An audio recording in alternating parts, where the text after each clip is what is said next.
Hello friends and welcome to my channel Iballdesigningdeveloper. So like you all know that we have started a new series of C++ and I hope you're enjoying that all videos which we have covered yet in this new series.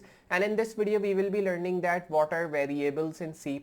I'll be giving you all the detail about variables, telling you that how many variables are in C++, how you can use that, and what are the basic variables which a beginner should learn when they are starting with C++ language. So I hope you'll be enjoying this amazing variables video in C++. So if you enjoy this video and if you understand this amazing tutorial video which I am giving you through this channel, so remember to hit a like, and if you're new on this channel, want to see more videos like that, so remember to subscribe, and after subscribing hit notification bell as well so you can get the notifications of all my coming up videos which I'll be uploading on this channel related to this series of C++.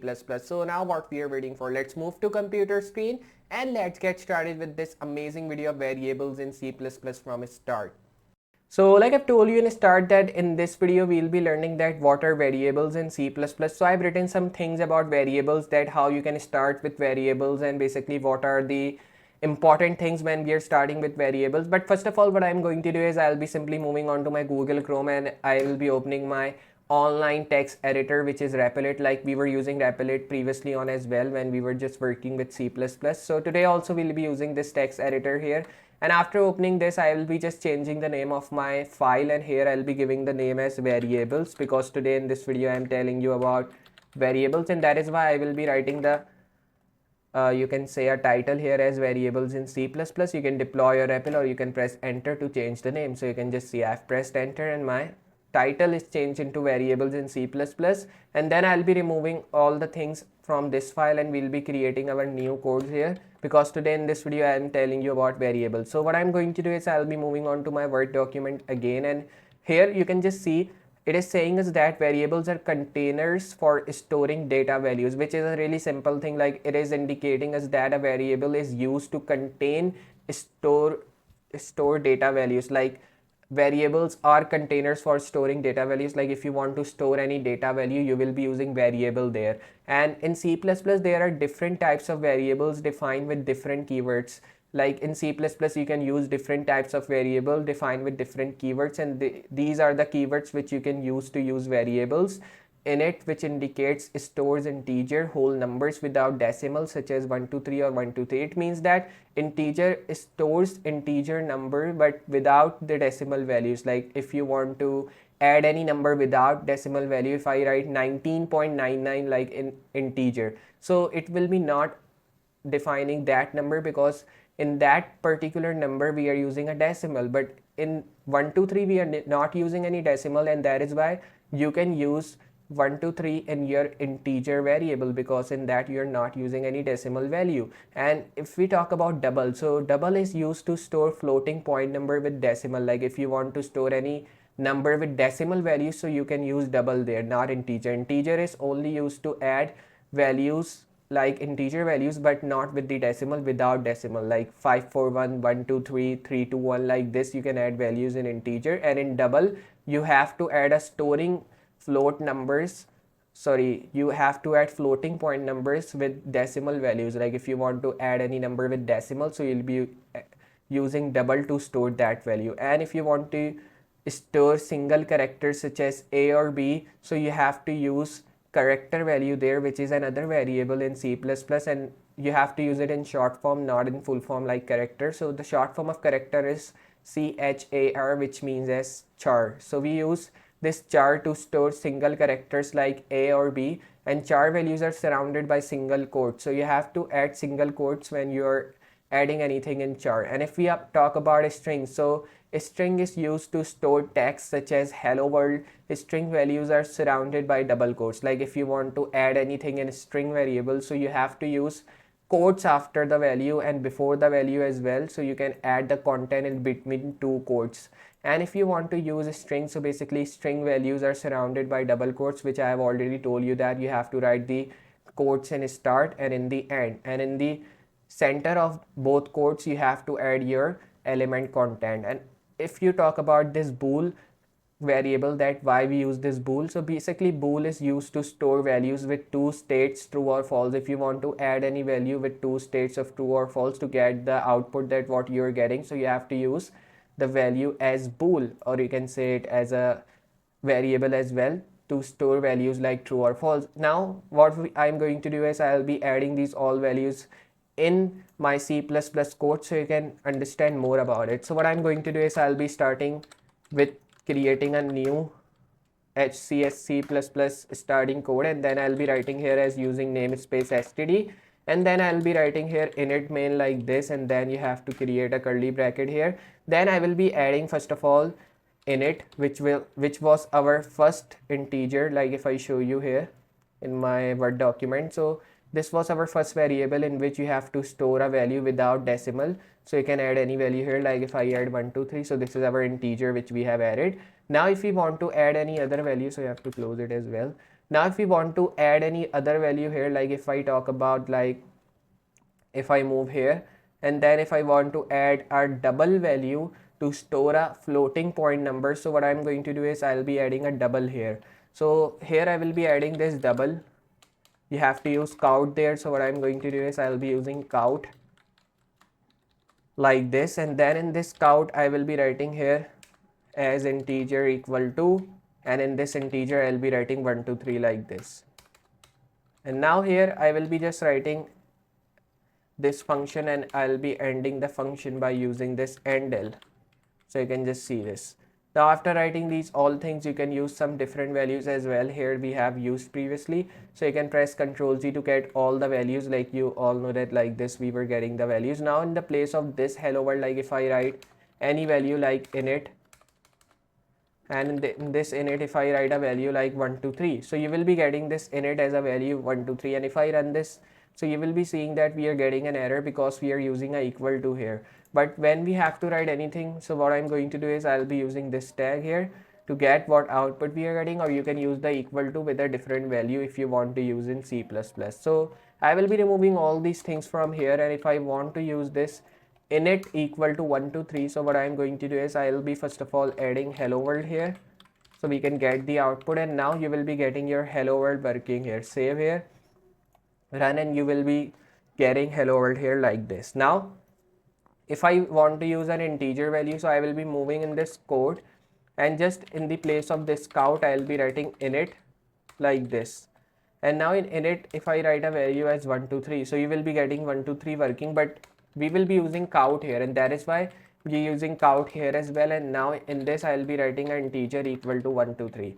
Then if I run, so you will be getting the value as init equal to 1 2 3, and our integer value is working like this. So you can use these values like this, like I've told you. Now same as you can do with double, and you can do with character, string, and boolean values. And if you want to declare any creating variable, so you can use it by typing a variable name. Like if I want to type like this any variable name, so I can do that. If I move here, and if I just move on to my Google Chrome again, and if I add in the space of this like this, so you will be adding any variable name here by adding this type. So what I'm going to do is I'll be just moving here, and I will be pasting the variable here.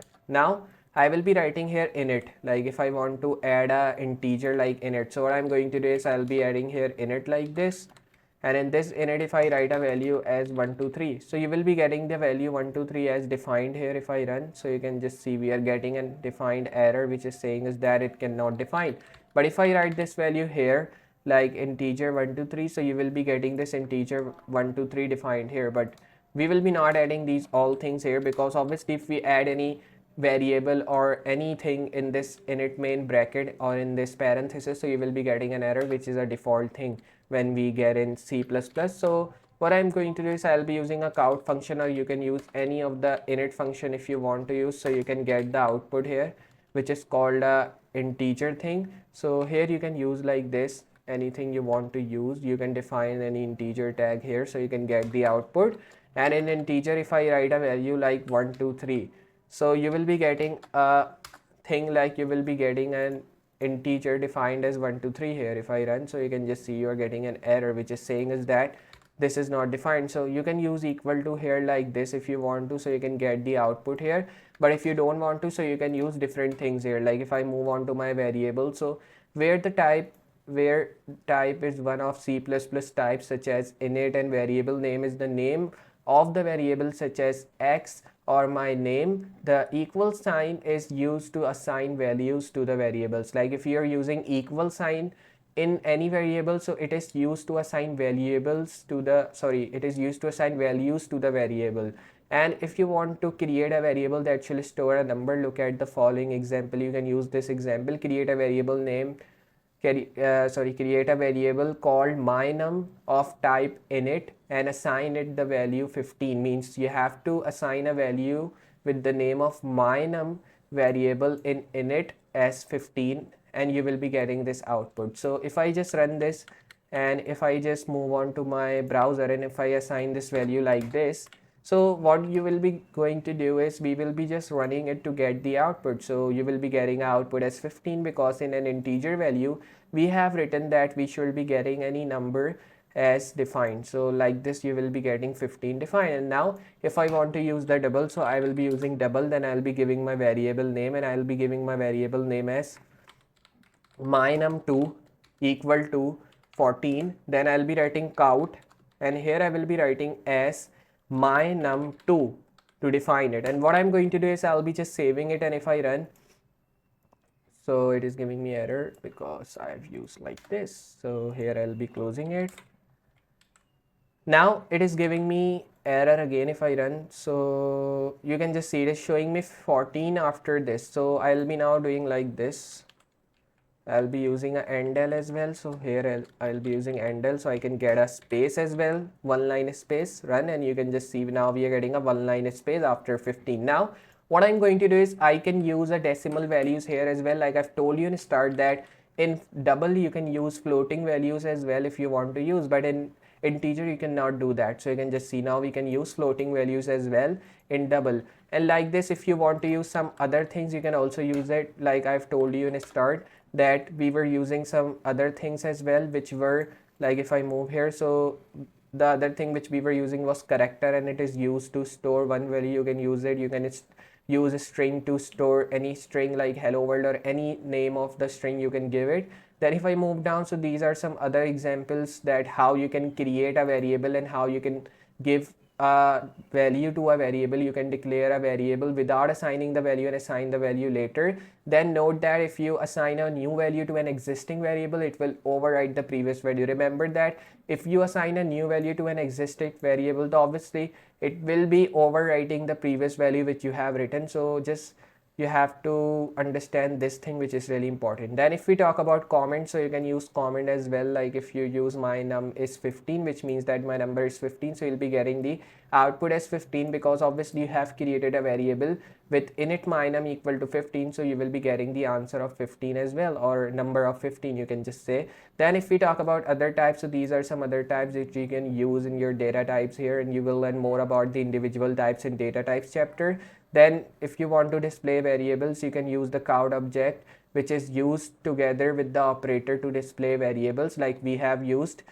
If I show you, you can just see we have used this operator to assign the values and to get the output, and because of these values we are getting the output as a string or as a variable. Like first variable we are getting the value as 15, which we have declared here. Then if we talk about the second variable, in which we have declared the value as 12.45, so that is why we are getting the value as 12.45 defined, which is really good. Then if we talk about add variables, that so to add a variable to another variable, you can use the plus operator, and you can just see the example of plus operator, that init x equal to 5, which is an integer x equal to 5, then integer y equal to 6, init, which means integer sum equal to x plus 5, then you will be adding 5 plus 6, and after you write this count operator sum, so you will be getting the sum of these two values, and when you will add 5 plus 6, so you will be getting the answer when you will be printing this thing on the output. Now if I just show you by copying and pasting this thing to on my browser, so you will be getting the same thing that I'm saying you. Paste it, and if I run this thing, so you will be getting answer by adding 5 plus 6, plus run, press run, and you can just see we are getting 11 because 5 plus 6 is 11, and we have written here init sum x plus y. And same thing you can do with multiplication, division, subtraction, and you can get the percentage as well of these two numbers if you want to. So I hope you understand that how we have used variables in C++ and what are different variables available in C++, and these are some basic variables which a beginner should learn if they are starting with C++. So I hope you understand this video and you enjoy this amazing video in which we have learn about variables. So if you have understand and enjoy this video, so remember to hit a like, and if you're new on this channel, want to see more videos like that, so remember to subscribe, and after subscribing, hit notification bell so you can get the notifications of all my coming up videos which I'll be uploading on this channel. So what we are waiting for? I'll be meeting you next project with more amazing things and more amazing tutorial videos. So for today, goodbye.